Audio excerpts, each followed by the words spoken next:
In this episode of Ruffells Ad Break, I sit down with Lucy and Hannah, the co-founders of Contented AI, season sponsor with Pegasus Bay Wine. They're an AI startup on a mission to make conversations more powerful and more human. We talk about what it means to build a values-driven tech company, how humor and shared purpose brought them together, and why AI shouldn't be about hype. It should be about people. From monkfish-fueled brainstorms and competing with global giants like Microsoft, this conversation is packed with insight, energy, and a refreshing take on what boring AI can do. This one's raw and real. Let's get into it. Ruffells Ad Break. Ladies, thank you very much for joining me today. This is a very exciting time. You're actually, it's just a one-on-one kind of a thing. So we're going to figure this out and make sure that it works well. We've done it once before.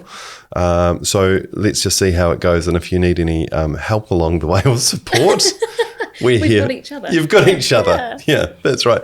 But hey, thank you very much for coming along. I want to know a little bit, obviously, about the business, but who am I talking to? Who are you?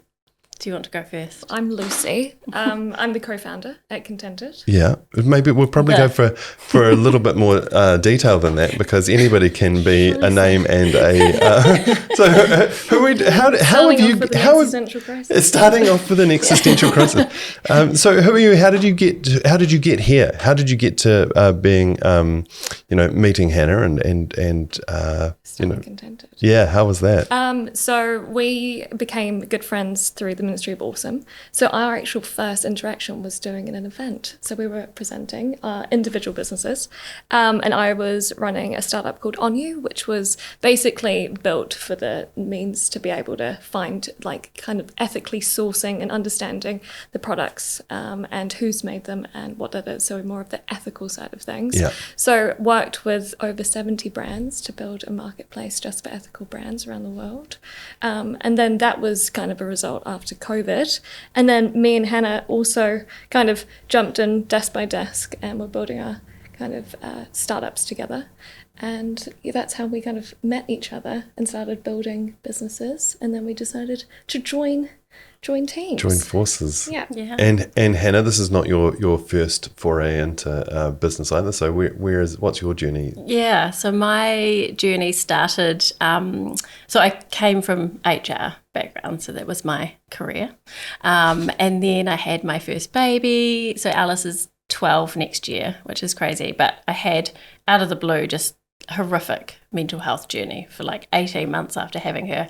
And that inspired me to start the Kite program. So that was I initially for mums. It was really, that was the passion, to be able to provide more support for mums from a personal perspective, not just kind of how to breastfeed and how to put your baby to bed. It was how to reconnect with your partner when you haven't spoken for a year, or imposter syndrome, or getting back to your career. So that was the passion. So even though I went back to HR, that just always was on my mind, that I just wanted to help this group of people. So Kite was the result of that. So it was a micro-learning personal development app for mums, which then grew into a wider business. But I never intended to start a startup. That was not I feel like some people think that that's their goal, how amazing to have a startup. That was not what I thought that I wanted. It just happened to be. That way. Yeah. Is this your first go? No. What have you done prior? I mean, what's it? So I was a marketing manager at another startup called Daddy, which has recently got acquired, run by an incredible guy called Matt McFedries in Christchurch. So that was my first kind of bigger job out of uni, was in charge of marketing. I was the first hire, and did that for a good number of years. But I think being under his leadership and seeing a very passionate person build a business for just a very specific pain point made me want to do the same for my very specific pain point, which was product and understanding where they're from and if we can support better brands And so that was it. And like Hannah, it was me just talking to a lot of similar people. There was a subreddit called Ethical Fashion where we were all asking the same questions. And so my first kind of customers were all Redditors, essentially. So same as Hannah, it kind of fell into building a business and kind of making mistakes and building all at the same time. And so I think that's why it's always good to have someone beside you that you can do that with. Am I oversimplifying it by saying you guys were ethically aligned? Is that what sort of drew you to each other, that you had sort of similar values? Is that sort of the founding principle? I honestly think the thing that drew us together at the start was humour. Totally. Like it wasn't even... What are we talking? Just every day. Like every day, ridiculous. We went to, last year we went to Amsterdam for the World AI Summit, and for 12 days, we honestly just laughed and laughed and laughed. Had the best time. Not anything to do with the Amsterdam, like genuinely like, Yeah. G-rated. G-rated laughter. Yeah. And laughter, I think that's probably quite healthy. What did you take from that? We'll get back to that. I want to. So, at what point in your lives did you think that this was that sort of value-based? Was it having a first baby that sort of made you realise HR wasn't going to deliver the outcomes you wanted? What was it that made you? I mean, are you normal? What was the background at home? Were you sort of pushed to think about things critically? Were you when you were growing up? What does that look like? How do we understand the mind of a founder? I think I'm a builder through and through. So in terms of, I hate sitting on something. I've got to build it, actually see people using it. And it was like that when I was growing up, for sure. Give me an example. I was always someone like, you hear the same story of, kind of deconstructing something to see what something's made of, which potentially for a girl was quite different. I was always obsessed with IT and computers. I remember the day when we first got our first computer. I remember the office, and my parents, I guess different now is my parents kind of pushed me into sitting on the chair and playing with the computer, and I played games and was very screen oriented for a long time. So I'm thinking maybe it's that, but I also think if you're passionate enough about something, you might just make it happen. And once you've done it once and you can see some amazing results, it's pretty addictive, and you want to be able to do the same, but maybe that tiny bit better the next time and a tiny bit better the next time. So I think once you're on the cycle, but I don't think, and I think that's the tough thing, kind of Han mentioned it before, was I think you've got this thought that a startup founder's a certain type of person, but actually I think it's the mum. I think it's the girl that quickly learnt to code. It's if you've got the kind of the pain point to solve, you can push yourself to do it, and you can have any sort of trait. You don't have to be an engineer or a builder. You can also be someone that's passionate too. Yeah. I tell people that you used to deconstruct calculators, which, is that right? I kind of wish. I feel like that sounds really I'm sure. Out of all the objects, that sounds like the most intelligent. So I'm pretty sure in the last 3 weeks I've said twice that you used to deconstruct calculators. Do you know what I think it is? It was like there used to be a Barbie car. So you got a Barbie and then you got like a Barbie car that would move. And then that's what I would deconstruct. Yeah. Okay, I'll use that from now on. Yeah, really niche. Specifically, it all started with a Barbie car. Yeah. Topical. Hey, and Hannah, what about for you? Did you think? Was HR your passion? Was HR the thing that, as a young girl, you thought HR's for me? I don't think I thought HR was for me until I got to third year uni of doing psychology. When it was like out of the blue, I realised that you needed to study for 6 or 7 years to become a psychologist. Like, I look back and I'm like, someone really needed to tell us earlier. Like, we got trapped, I reckon, into doing our degree. Well, it was more like that though, wasn't it? I mean, you're 32, but definitely there was a window. I don't know what it's like anymore. Where do you go after school? You go to university, or you go to Polytech, or you go to an apprenticeship. You know, this sort of pathway is kind of laid out Very for you. structured. I think these days there seems to be probably more pressure and expectation for kids to know even from what was fifth form, what's that, year 11, where they're going for the next 5-10 years maybe. I don't know. Yeah, I don't know. Yeah.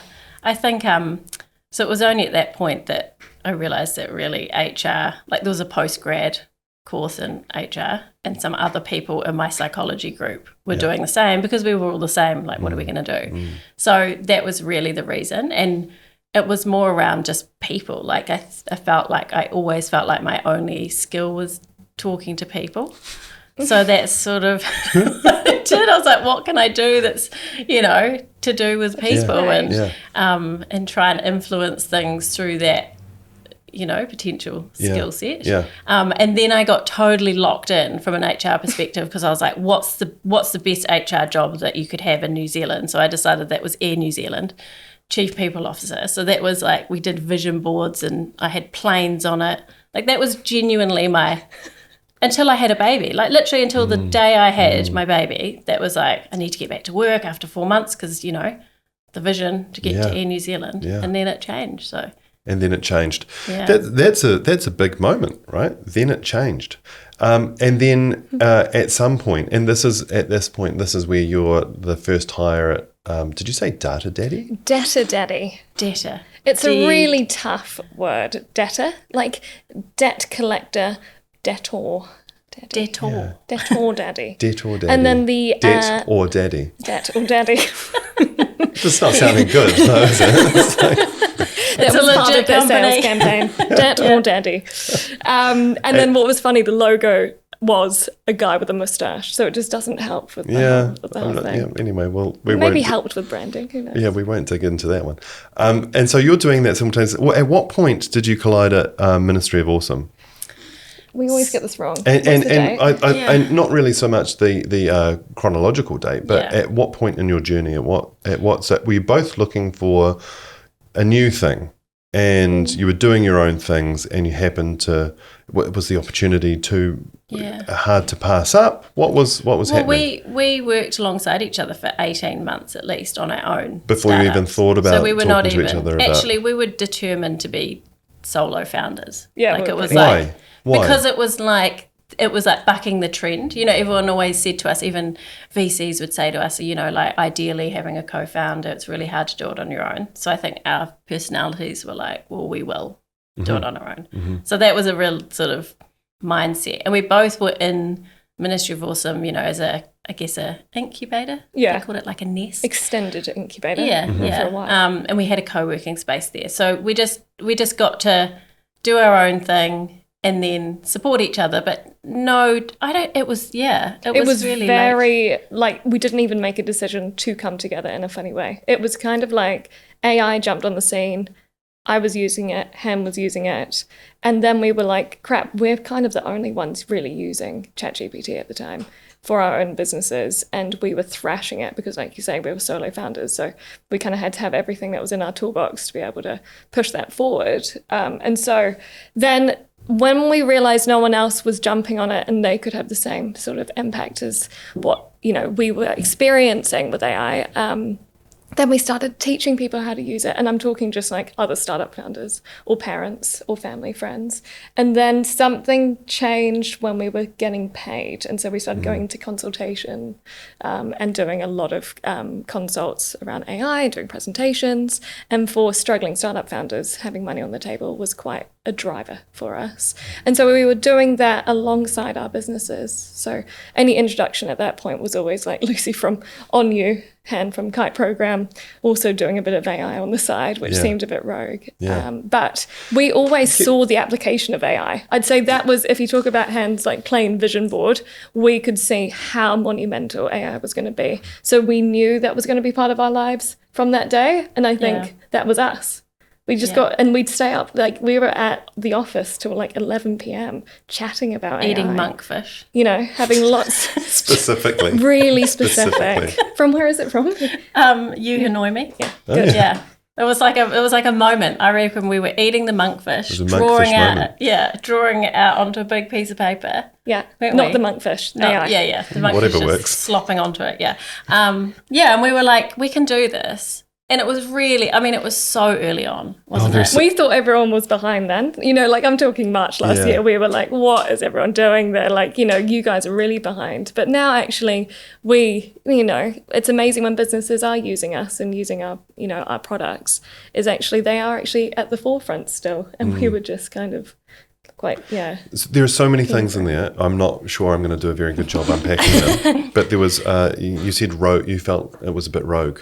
I want to dig into that because a lot of people, when the amount of people who have sat here who are really successful at what they do and talked about imposter syndrome, and I think rogue is one of those words, right? Because there's this proliferation of, arguably that's what this is. Another white man with a podcast, a middle-aged white guy with a podcast, which I used as a presentation not so long ago.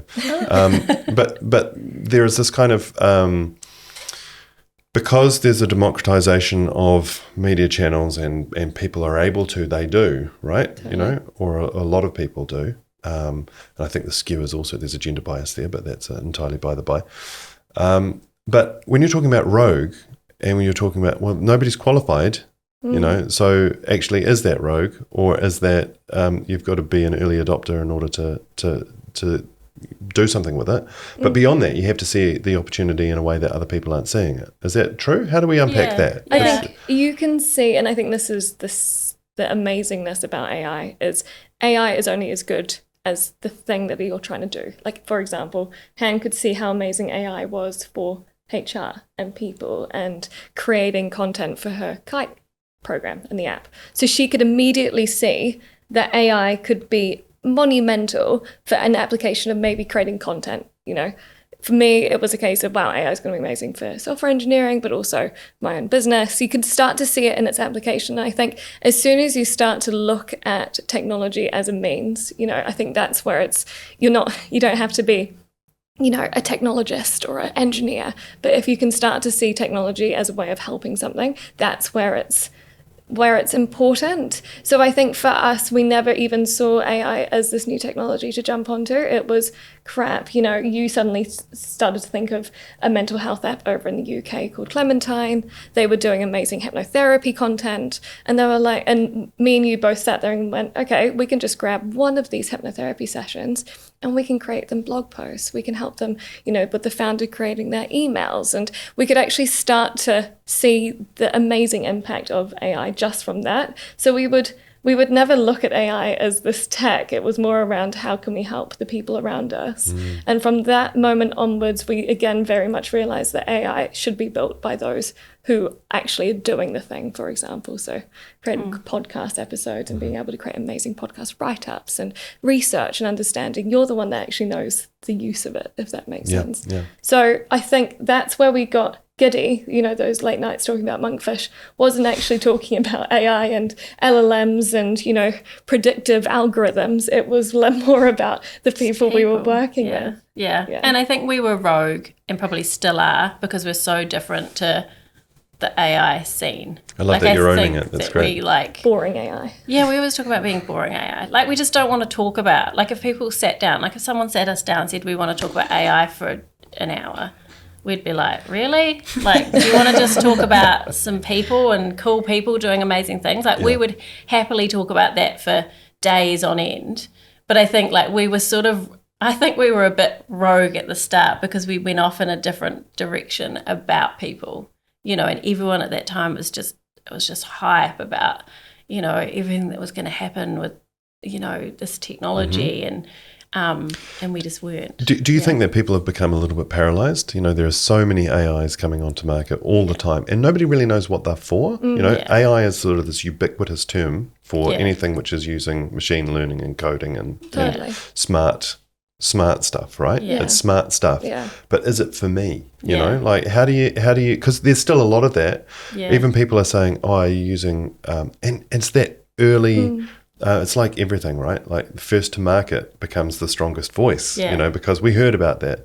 And, I was talking the other day about boomers who heard about TikTok because when TikTok blew up, it was a dance platform, right? Yeah. And that's now what they assign or attribute TikTok to being 4, even though it's moved on beyond that. Yeah. Where are we at with AI Yeah. and the conversations that we're having around it? How are you positioning your own brand in order to dispel those myths and enrich people's... How do you do it? I think what we really found was that voice was so powerful. So we were doing lots of bits and pieces. Like we were going into companies and they would say their pain points and we'd create like mini tools, but almost what we were doing is kind of almost flooding the market more with like more tools. It's like the app store. There's just so many apps and there's so many AI tools now. And so we really found that like the best way to use it was to take these amazing words people speak and then transform them.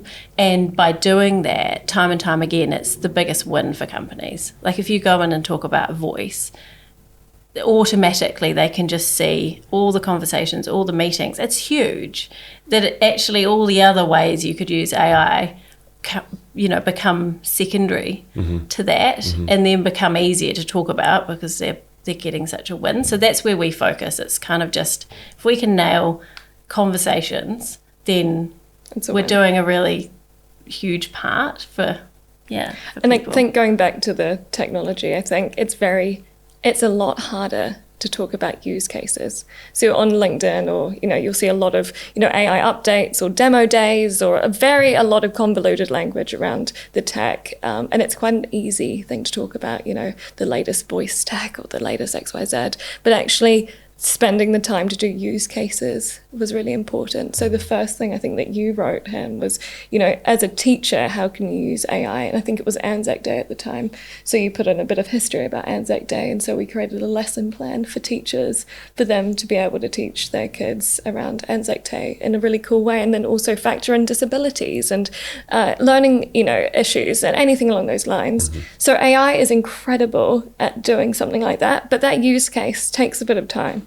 So I think the people that will do well in this AI, era is those that can actually sort of make it easy for those to actually use and create and build. And I think if you've got really awesome use cases and you start talking about those on LinkedIn, I think you'll do really well, not just somebody else that's spinning the same stuff over and over again. Yeah. Yeah. Oh man. So one thing I'm interested in, where's it gone wrong?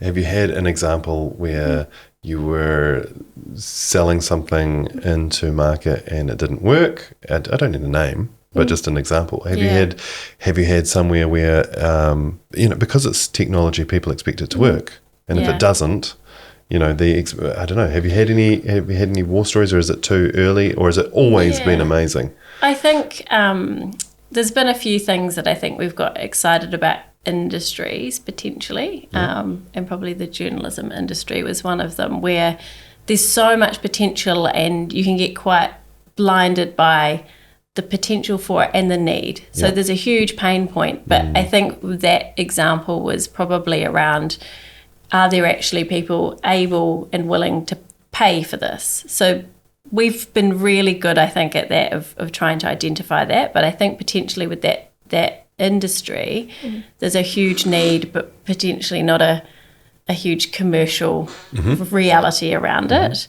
And that's probably where our values come in terms of when we see a need like that and you start talking some people that really need what you've got, we probably went down a bit of a path before we realised that actually we needed to do more research and really think about how that works. Whereas we don't tend to make that mistake now. I think that's great. That's a learning, right? Yeah, it's definitely. And is it a fail fast, iterate faster kind of a model, or is it? Totally. Does it have to be? And also, what happens when the next thing comes along? Are you able to, protect the product against that? Is that easy to do? I mean, I think we do the simple things well, and I think we very quickly, kind of only in the last 3 months, quite carved out the direction that we're in and the market that we're looking at. And for us, I think because we have such an awesome team and we are so driven, that there has actually been multiple competitors. We're up against the likes of like Microsoft Teams, Otters, we're up against that every day. And we have people that jump across to us every day too. So I think if we carry on doing what we're doing, I think we're sweet. I think knowing your competitors is always a good thing, but I do think if you spend too much time thinking about them, you'll never get out of bed. Yeah, totally. Yeah. And we are fast, and we really do spend a lot of time talking to our customers always. Even the customers we have, it's not like they come on board and then they're kind of just left. We're always But can't we just make an avatar so you don't have to actually talk to them? Yeah, no thanks. But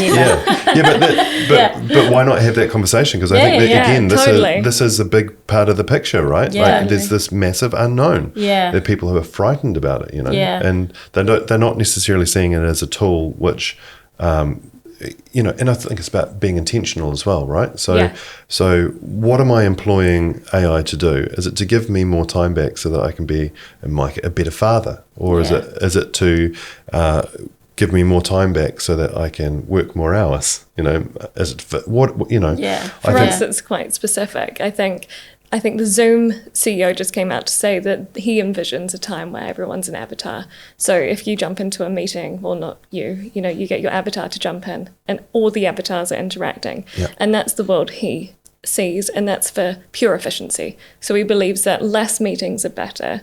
For me and Han, we kind of flip that on its head, and we think that conversations, whether it's not just meetings, because they can be pretty, we don't need many more meetings, everyone hates a meeting, but conversations, talking to each other, brainstorming, recording the everyday moments and being able to turn that into content is magical, because I think the sad reality is you have a meeting, you have a workshop, and you're exchanging ideas and brainstorming and having incredible conversations, for then you to have an hour, go and have a coffee break, go to your laptop and try regurgitate exactly that same thing, and missing out on people's perspectives, being able to sort of remember things, you forget things across that time. So Contented buys back that time, but it also forces you to start to appreciate that conversation for what it is, and reflect and learn and create. And I think for us, we want more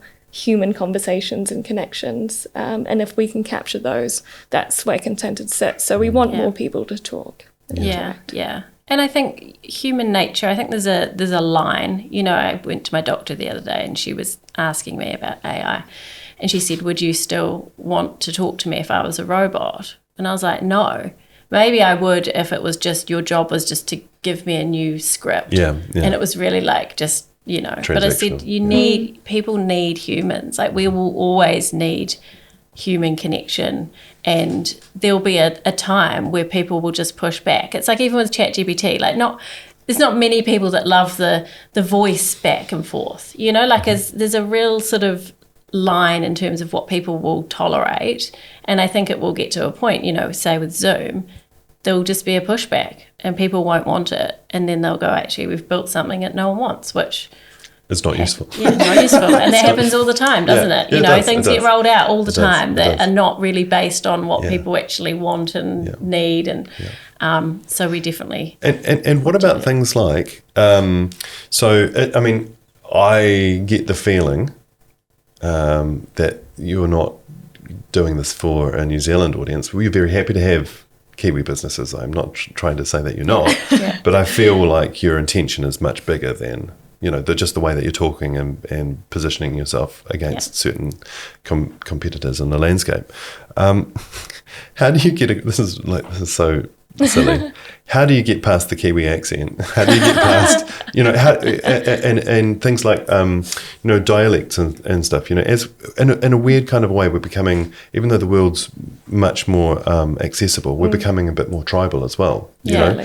And so when we all have these accents, and how do you explain what chur is? How do you you know what I mean? Keen is a good one. Yeah. Okay. So keen, often someone thinks it's cute. So you're like, so keen is is a word. We have an advisor over in the US, Peter, that we meet once a week. And I think for him, it's probably taken him about 6 months to acclimatise to me and Han. Just even the way we conduct meetings. Yeah. And we like even jump in. Like we'll kind of start the meeting with, how's everything going? You good? We're good. Yeah. You know, it's a really, I guess we're quite informal in that respect. But I also think it's an advantage too. I think, you know, being able to talk about your own different cultures and what we're doing and what we're building, you know, I think for us, it's actually an icebreaker for majority of the companies that we talked with. Yeah. It does mean late hours and early mornings. But does the technology keep up with those kind of that nuance? Yeah. Are you able to, and then if it, for example, like, I mean, I had a look when I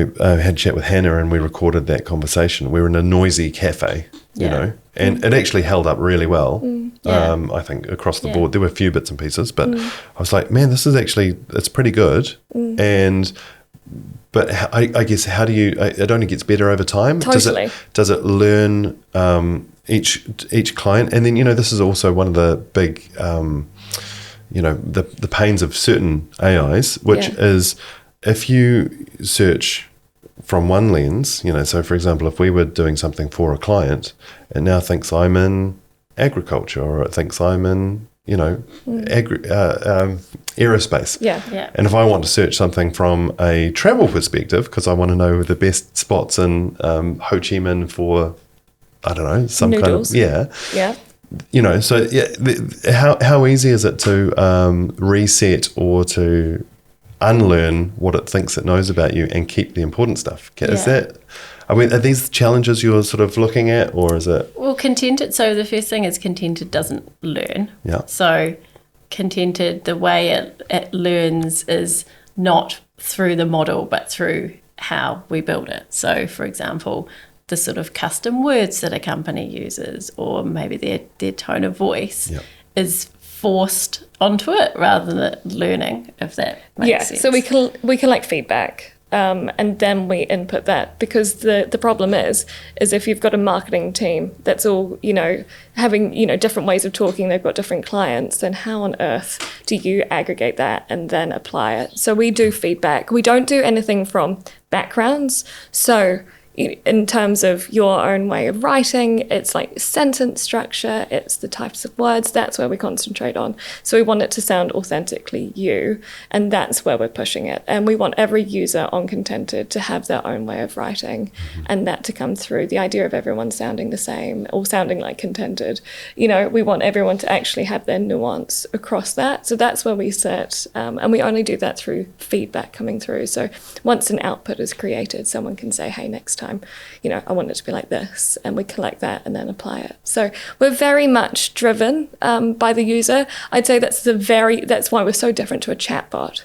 So, you know, if you're using ChatGPT, it is collecting that memory, you know, and you also have to chat your way to an output. And if you're trying to, you know, create that time and time again, it's going to be frustrating. So that's where we sort of jump in as our sort of value add is, you know, you just have to press a button and best practice appears for you. So, so it's less about learning, and we also have incredibly, you know, we have incredible industries using us, like wealth management, finance, you know, health, you know, GP clinics. No learning. We want none of it. You know, it's a sandbox environment. No retention of data. We're a really secure spot. And we're just about to sort of announce that we're going to be able to have different servers for our businesses, which used to be a very enterprise feature, you know, being able to choose where your data lives and is located. So, you know, for us, we actually probably spend more time learning and understanding data, trust, security, and we want to be able to provide that sort of enterprise level, you know, care to small businesses, because they, you know, everyday people are now becoming way more passionate about where their data is stored. It's so big. But it's approachable, right? I mean, that's the thing. It's like you guys are. Well, it is. But the thing is, like, I think people. Who am I thinking about? I don't know. I don't know if you guys have an ideal demographic. Who are you trying to talk to? I mean, we've got some really key industry areas like wealth management and recruitment and creatives, and it is pretty spread in that regard. Everyone. But to be honest, at the moment, the ideal people are the ones that enjoy the conversation, and once it goes in contented, they want to explore it. You know, there's a real difference in that sort of drive. So if you've got someone that's just wanting like straight productivity and smash out some outputs, you know, that's fine. But the people that spend time and really want to look at it, it's not about the technology, it's about the conversation. And we've got meta kind of data around our users. Like, our best companies are ones that have been around for 40 plus years. You know, if you look at, we kind of call them the innovative CEO. Majority of our companies that are on our tools for 6 hours a day are those that have got, you know, they just celebrated the 50th anniversary. And we have a running joke. Like, I just got a business card recently from a customer, and in the corner it was celebrating like 70 years. And I was like, it's just classic. So there is, I guess, if you've got a solid business and you see it for the future, you want to start thinking about using tools like ours to help with that. And then if you're doing something like, for them, it was, you know, being able to create an amazing book about their 100 years. And so they want to interview all of their employees and create an amazing book using Contented. Like, it's less efficiency and more amazing impact. So you can kind of very quickly see how we're very different from an Otter or a Fathom. Yeah, that's pretty interesting. Impact is like, how do you measure it? I think that's that's sort of the bottom line, right? That's the question. Yeah, it's great to have another tool that we pay for, another subscription that we pay for. Yeah. How do we measure it? How do we measure that? You know? And we measure it at the moment by customer love. Like, we just even just the simple thing of on LinkedIn, just constantly our customers like commenting on people's posts saying, you know, do you know any meeting tools like that? Being able to see that is huge, and being able to see how long people spend on the tool. And also just, you know, we often say to people, like, if you didn't have Contented for a week or two, and their response is like, I'd die. So, you know. Especially those that are in content. You know, like, imagine you're doing webinars, you know, and you're trying to scale that business that you're so passionate about. And you're like, you know, I'm doing X amount of webinars. I'm kind of reaching capacity. Yeah. How much else can I do? So Contented, I always say this, it's such a cool way of sweating an asset. Like, if you've got amazing conversations, if you're doing the podcast, if you're spending time talking to people, then you're going to win. You know, it's all data in the end, and AI is only, you know, can only create amazing things if it's got enough of that amazing data. So so I think for us it is quite funny, you know.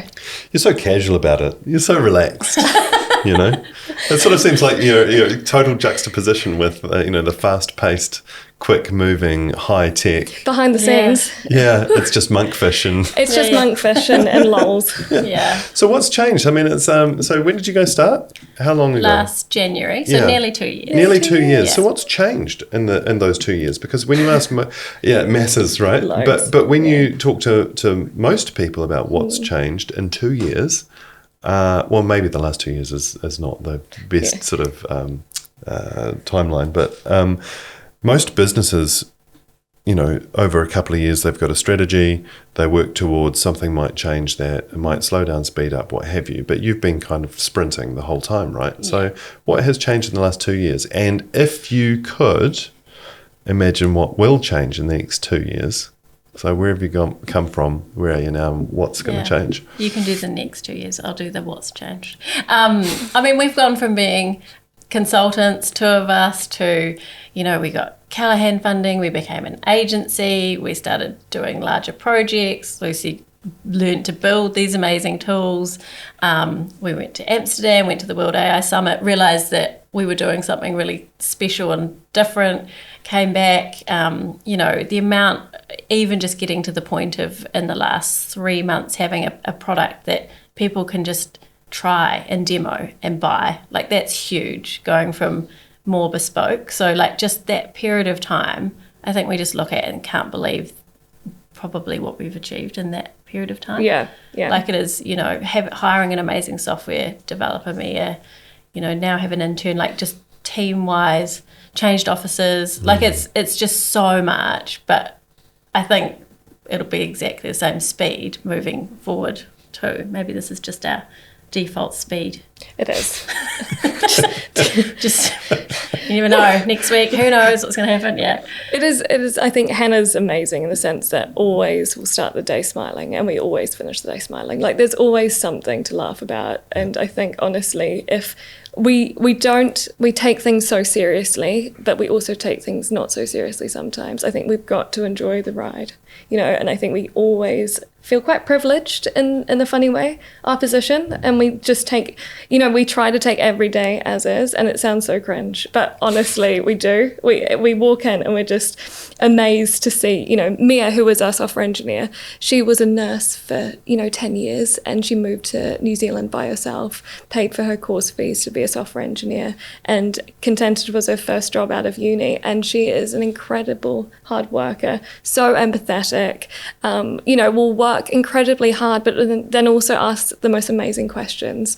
And so for us, even the way we're hiring a lot of creative engineers, and we don't love the idea of engineers who are just wanting to join us for AI's sake. We want those that understand people. And so for us, it is such a privilege and so cool to be able to support Mia and have her in our team. Then we've got Charlie, who is an incredible builder too. So especially for software and our product, going from me to 3 is life-changing. Like a feature that would take us maybe 3 months, we built last week, and I think that's the cool momentum that we're feeling and seeing.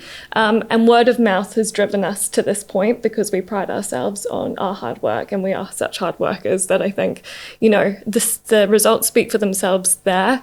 The exciting part, and when we talk about the future, is we're now getting some amazing people jumping on to help us with partnerships or, understanding different areas. And me and Han have this view of a doll's house when we talk about Contented. And it's been like that since day one, which is basically every room is a different industry. So for those that are in GP clinics, their room in the doll's house is all of their conversations that could be about a 3-hour vaccine rollout, from, their patient meetings to, all of those conversations. And you've got finance, which is all around financial planning. But, what's funny at the core is those personal conversations. So we see Contented not only across professional, but in personal. So whether it's, with therapists or parent-teacher conversations or anything along those lines, or really beautiful stories that we've heard time and time again, which is, you're going through cancer and you're talking to your doctor and you're struggling to tell your family members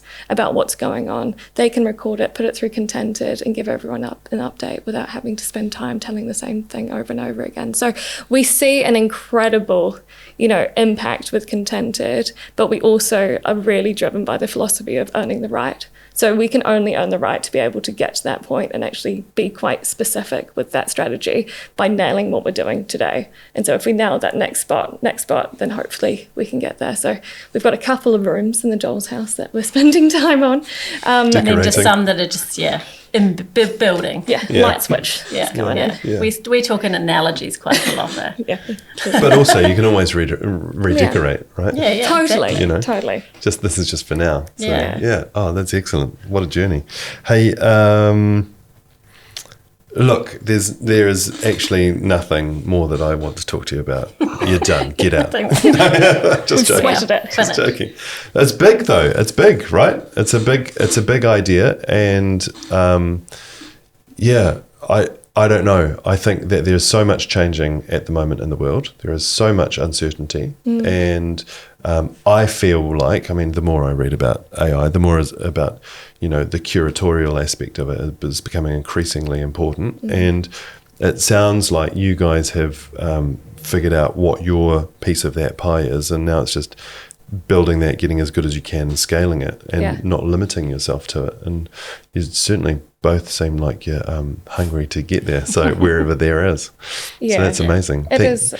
Thank you so much for coming and having a chat. Really appreciate it. I've learnt masses. Now I guess we're going to have a play. Yeah. Fab. And let us know what you think. We will. Thank you very much. Thank you. Thanks. Thanks for listening to Ad Break, team. For more on how we work and how we can help your business do better, get in touch at ruffles.co.nz. We'll see you on the next one.